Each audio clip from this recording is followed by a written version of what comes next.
Chapitre 2. Décrire. 1. Une famille peu ordinaire. Elle est comment, Sophie? Elle ressemble à sa mère? Oui, elles se ressemblent comme deux gouttes d'eau. Elles ont les mêmes traits fins, le même profil. Leur ressemblance est frappante. Oui, c'est vrai. Et la mère, bien que plus toute jeune, est toujours impeccable, tirée à 4 épingles.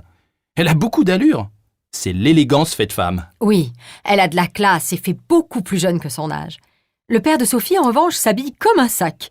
Il se laisse vraiment aller, c'est dommage. Ça ne pardonne pas à cet âge-là.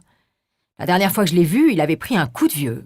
Le moins qu'on puisse dire, c'est que les parents de Sophie ne passent pas inaperçus. Quel étrange couple!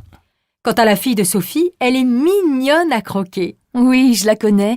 Elle est jolie comme un cœur. 2.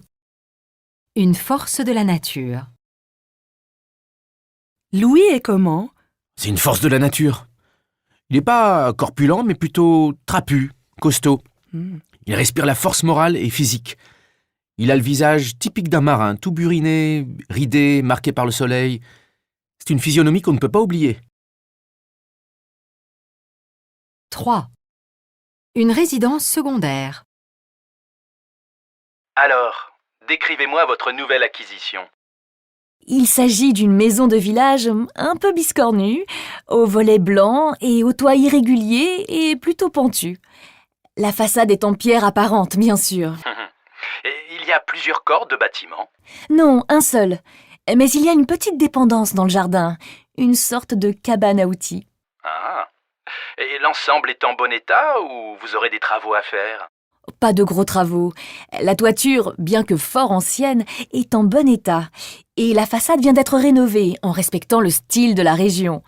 Les boiseries sont marron, les fenêtres sont à petits carreaux et une vigne vierge court entre le rez-de-chaussée et le premier étage.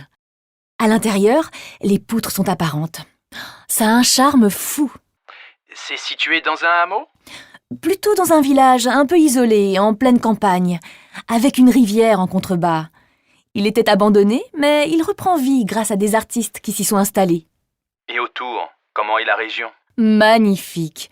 Le paysage est assez vallonné, parfois même escarpé, mais c'est verdoyant. C'est une région à la terre fertile.